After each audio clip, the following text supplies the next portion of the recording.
just go ahead and get right on into it. First things first, I want us to look at something that I have called a remediation calendar.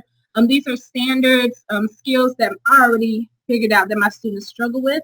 Again, this will be catered to your particular students. This is nothing new from what we already do in the classroom. This is just something that we have to create and be more strategic with now during the virtual learning process so that we know what is to come.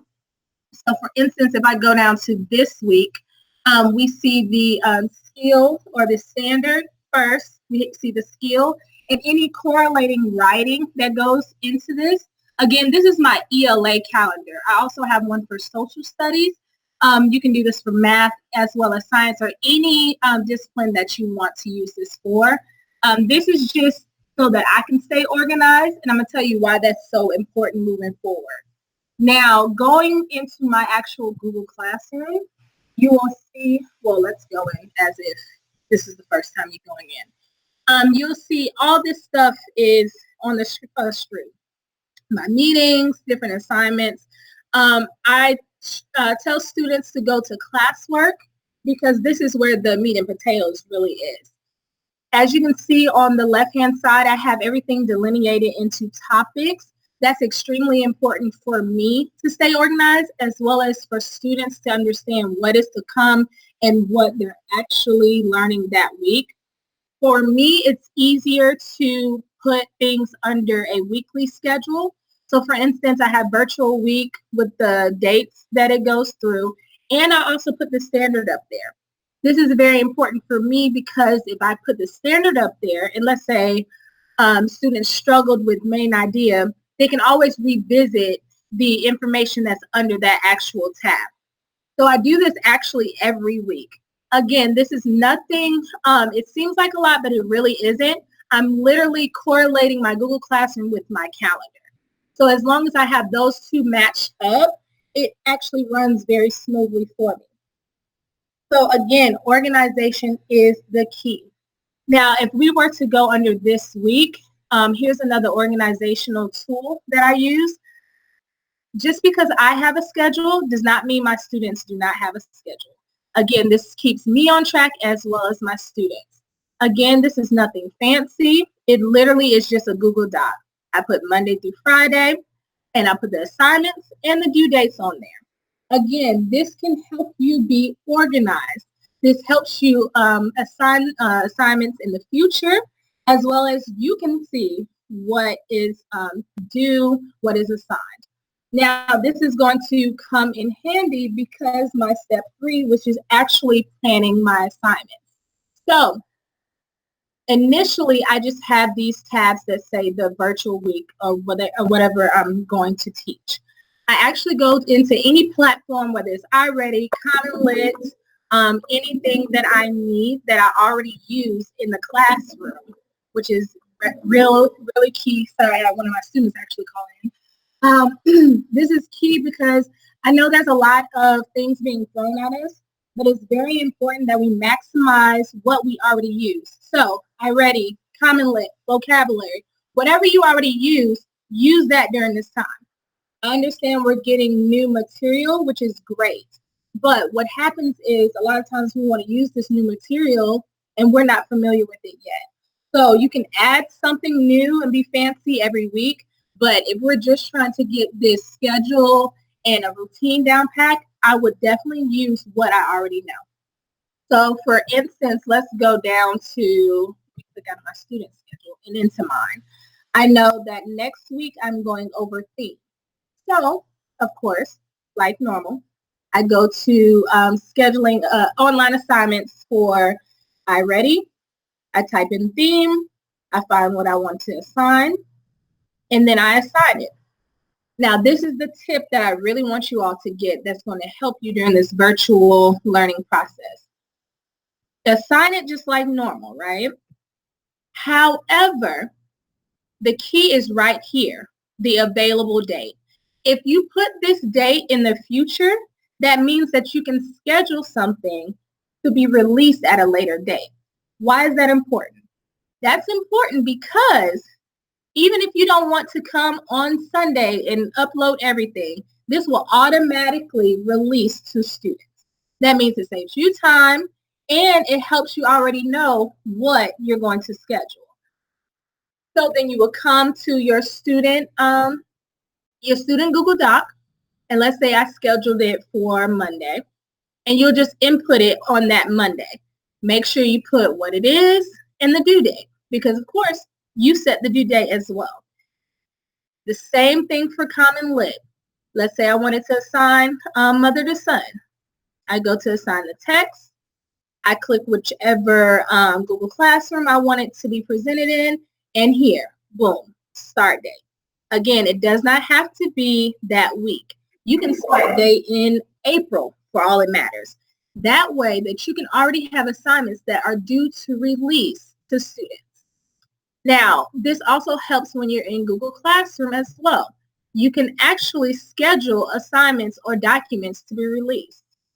If I scroll down to my weekly schedule for the for next week, as you can see, March 30th at 12 o'clock, that is when it will be released, early in the morning. So students are not able to view this until it's released to them. How do I do that?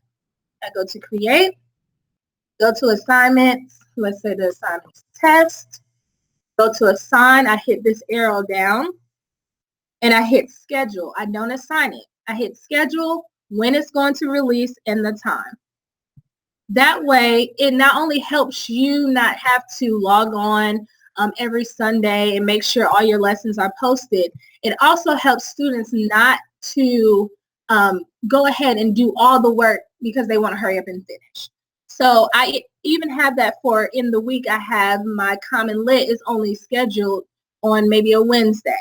So they can't do all their work on Monday because it helps them digest the material better.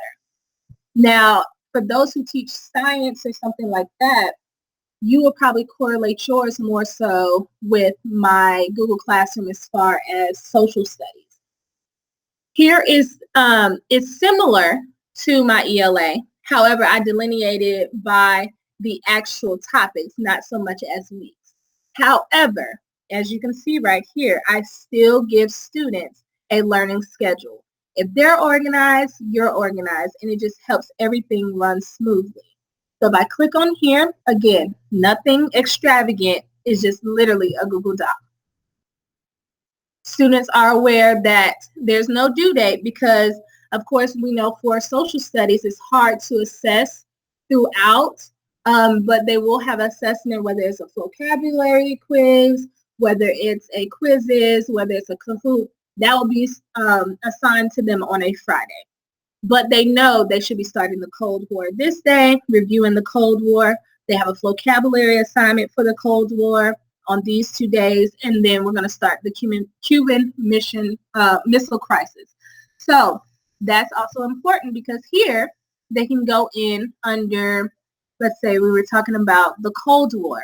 They already have their notes here where they can click and look at the visuals of that. And again, this is all, like I said, this is planning. So that means everything, if you plan it on the forefront, it'll be so easy to just release.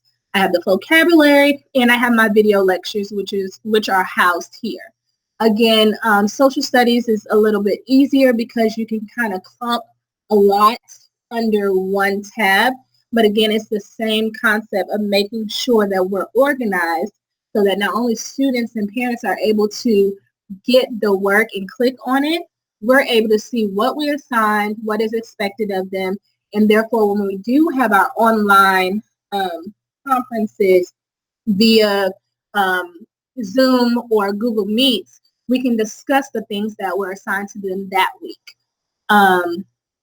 But yeah, that's pretty much it. It's just literally staying organized so that things are housed under certain areas. Again, it's not hard. You just have to be strategic with organizing, as well as making sure you're just using and maximizing the resources that you already use in the classroom. You can add things as you go, but in the initial stage, my recommendation to you would be to really just use and the things that are comfortable for students and yourself. so that you don't get overwhelmed, the parents don't get overwhelmed, and it's just not a good situation. So like I said, organization, pre-scheduling assignments, and using what you already have will be key and during this time, in my opinion.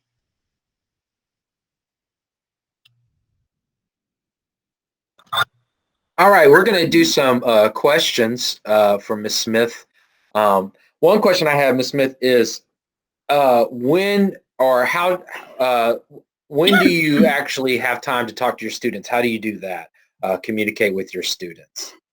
Well, that's one thing I didn't show, but I actually have a calendar and I try to stick to that calendar. So Monday and Wednesdays, we do group communication. On Tuesdays and Thursdays, they have scheduled blocks to where I'm not on the computer all the time. So if you scheduled your appointment for 12, that's when I talk to you and your parents as far as trying to remediate or maybe clear up some misconceptions. But a lot of the misconceptions are things I bring on my whole groups on Monday and Wednesdays. And that is questions that they either email me or they put on the screen so that we can talk about it. So on Mondays, we have ELA, and on Wednesdays, we do social studies. And Dr. Beasley had a question. Yes, Dr. Beasley. He wanted to know, how do you monitor who is connected and what do you do if they're not connected? So funny thing, I actually have, let me see if I can present again. I have it to where, so when students actually do their assignments, you can see who turned in and who it was assigned to. A lot of times the students who are not turning it in don't have access. However, I also have an Instagram channel as well as a YouTube, so I can see students who are viewing the material. So for instance, let's say that you're viewing material that I have on my Instagram. That means that you have access to some kind of phone to get on Google Classroom. So that's when I slide into the DMs, and I strongly suggest that unless we start turning on these assignments, we'll have a very interesting conversation with parents later. So, and again, it's nothing to, I guess, threaten the kids with, but I want them to understand it's very important, just like we get on Instagram, and I appreciate them viewing my Instagram stories on my teacher page as far as the lessons and the material, but it's still important for us to stay on top of this work and get this practice in as far as ELA, social studies, math, science, whatever it is. Thank you. Can you hear me? Yes, I can hear you. Oh, that was good. What about the kids who, let's say they are able to log in? Like, do you use it the way you're using it now? Like, you can see my video. Mm-hmm. So do your students have access to do that with you as well? Some of them do. So the struggle is some of them, for instance, I have a student who she can get on here, but she can see and hear me, but I can't see her, but I can hear her. So we've just been figuring out different creative ways via her parents. So we do maybe phone conferences where we talk on the phone and she's in front of her computer and I'm in front of mine, and we just try to correlate and line things up that way. But we're just trying to get creative at this time because, of course, not everybody has a computer with a working camera and things like that. But again, that's why I use YouTube. I have YouTube, Facebook, and Instagram teacher channels that students can view the material. So when in doubt, like some of my exceptional students, they are viewing my YouTube videos and learning how to take notes. And then I'm correlating with their parents. So even if they can't get on live like we're doing right now, we're still in communication as best as we can. I see. Thank you. No problem. Any other questions? Just remember to unmute yourself. Can you share how to do a weekly schedule? Can you share your weekly schedule? Yes, I can. Yes, I can share it. I can either send it to you or I can send it to her personally. So like I said, it's just easy. Set up a Google Doc, and what the big thing is I want to stress is not as hard as people may think it is. As long as you plan and really work out your plan, it'll literally go smoothly. It's just you can literally plan 2 months worth of lessons in a week. You just have to sit down and actually do it. So that's the only issue. So what we will do is we will put a copy. We'll have a copy link of her schedule, and we'll put it up on our social. Plus, we'll put it up on bit.ly/PLCDR, which we'll also put on the social media. But that's our digital resource for this time. CCPS PLC made a digital resource website that we've been putting up on our social media as well. So we'll put that weekly chart link on there along with this video. Any other questions? I also have a question. This is Akila. Another question. Hello. Awesome presentation. Loved it. A lot of inspirational things that I want to use in my classroom. More importantly, your Google Classroom. I've been using Google Classroom in the classroom.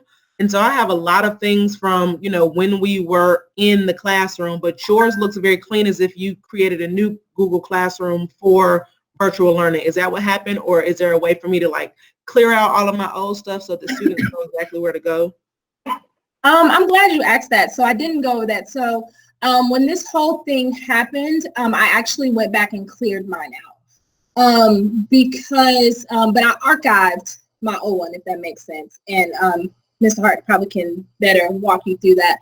But I did that because I wanted a clean platform for the students, because it was getting a little out of hand because I delineated like that throughout the school year.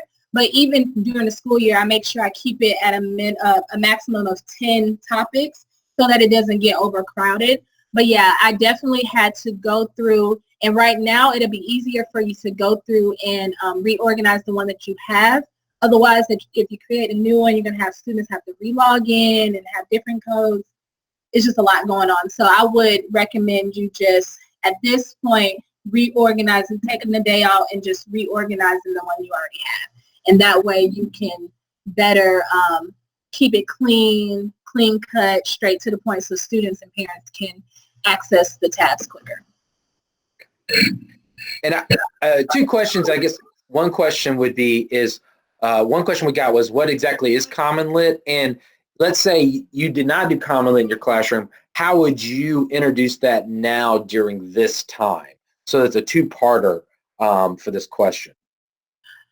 So honestly, if I wanted to introduce Common Lit now, I would probably do it on a platform like this so that I can walk the students through how to use it, especially if we hadn't used it in class. But Common Lit is literally like ReadWorks. You just go in, let's see if I can share my screen. You pretty much go in, oh, there we go. You go in just like you do ReadWorks. Exit out of this. And it's a platform where you can give out certain reading text, and it correlates with social studies, science. It just depends on what you're looking for. And again, I'm pretty sure once you get on the website, they have plenty of tutorials on how to actually navigate the site. But just as a quick overview, you can look up text via Lexile ranges. Because in my class, I actually do it. I have differentiated text, but again, that's because my students are aware of their Lexiles. You can do it by grades, themes, genres, and what I love is you can actually do it by standard.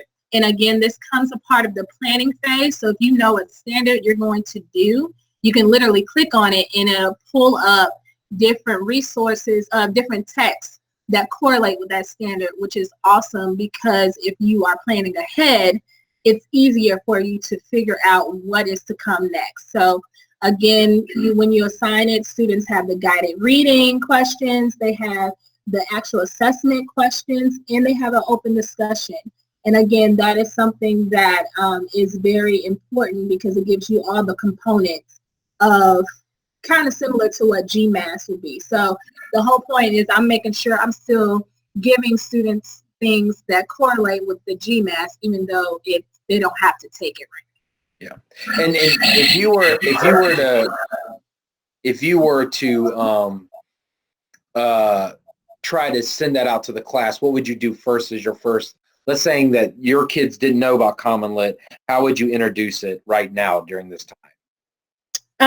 Outside of doing a Google Hangout and walking through it by sharing my screen, I honestly, kids are really smart. So I would assign it and then just put a tag on it saying, hey, attempt this assignment. Any problems that you would have, reach out to me and I'll address it to the whole class.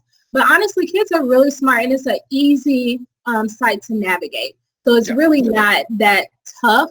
But again, what's easy for one may not be easy for another one. So I would try it, especially if it's something that you want to introduce, because exposure is the best key. So I would go ahead and try it. And then the worst we can do at this point is fail. You know what I'm saying? Right. So at this point, what's the worst that can really happen? So I would try it because it's a really good resource. And then we have a question. What ideas with doing informal and formative assessments? What do you got there? So as far as informal, Common Lit is kind of a good one, especially if you want to see at what stage you're still having misconceptions. So that's one thing I like about Common Lit. They have a part A question and part B. So you can kind of gauge informally like, okay, so they get the first part of how to figure out what the theme is, but they can't explain the details that support this theme. Okay, so that's something that I have to work on them with.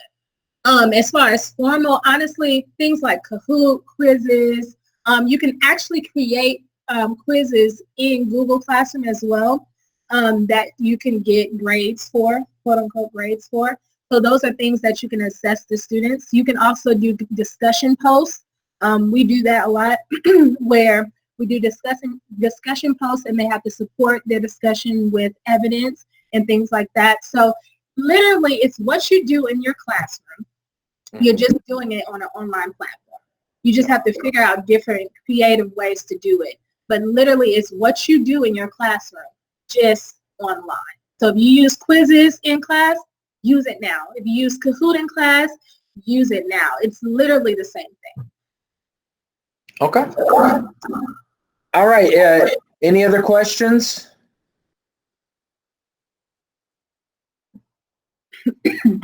All right, before we go, first of all, thank you, Ms. Smith. I really appreciate it. Showing us how to do a classroom. Some of us, a lot of us think we're doing it right, and we probably are, and this kind of definitely advocated what we've been doing. Some of us just needed some ideas, and we appreciate that. Another thing I want to do before we go, that we created PLCDR, bit.ly/BLCDR. And what we've done is we have created a website where we've looked through a lot of resources. These are all free resources, and they're easy to actually go through. So they're going to be a lot easier for you to actually see which ones work. We didn't want to inundate you with a lot, so we just put them very quickly in this. So there's not a lot of resources. I know that there's a lot going out right now where they're giving you tons of resources. We're trying to kind of narrow it down at the ones that like make the most sense and are the easiest to get started with. And they also might, and we also divided them into sections for K-5 and for secondary digital resources. And then we're also going to put this video on here along with other instructional videos that we have, plus videos and things that came from the technology department. So letting you know that you can do one-stop shopping here. Also follow us on CCPS ProfLearn, Instagram, Facebook, or Twitter. We're constantly trying to update there just in case you guys need any help with anything and you are looking for, you're just looking for resources or you're looking for somebody to help you. And of course, we are here as a PLC, as the PLC Department of Clayton County to still help you with instructional needs. So we are here to provide help and support for you. I appreciate Ms. Smith again. Thank you so much. And I hope everybody has a great day.